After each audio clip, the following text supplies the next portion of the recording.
What's up, everybody, and welcome back to our channel. So today's news is going to be about counting on.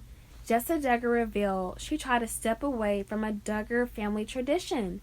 Let's find out. For better or for worse, we've been keeping up with the Duggars for years, and that means we've heard about their family traditions for over a decade too. We know Jim Bob and Michelle Duggar raised their 19 kids to be extremely religious and their fundamentalist Christian household, and this means that the women are expected to wear modest tops and long skirts. All courtships involve no touching or kissing until marriage, and all of the Duggars live under Jim Bob and Michelle's roof until they wed.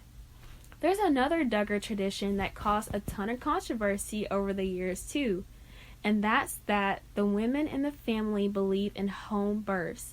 It seems Jessa was trying to part with this tradition for her third baby. However, here's what she said.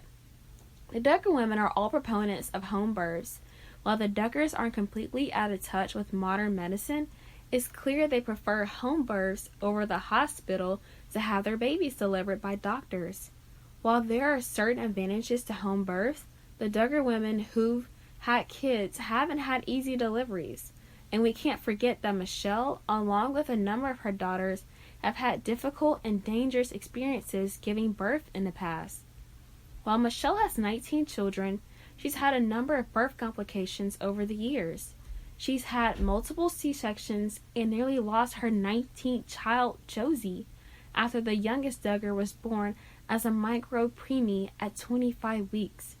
As for the other Duggars, we can't forget that Jill had to head to the hospital after laboring for 20 hours with her first son.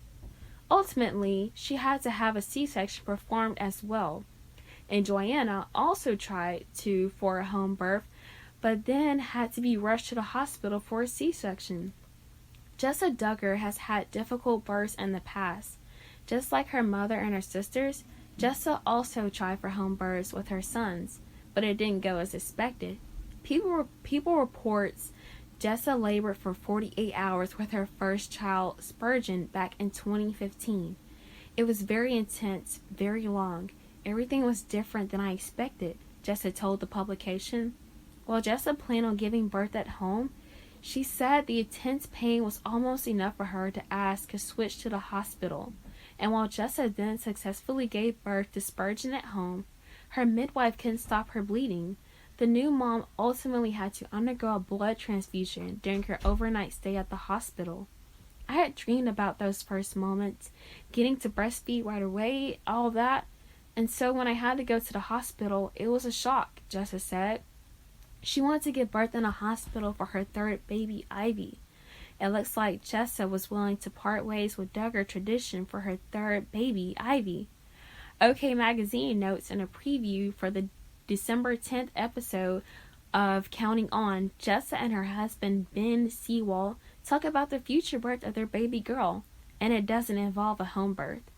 Since we've done 2 home births, this will be the first time Ben and I have to pack a hospital bag, Jessa said.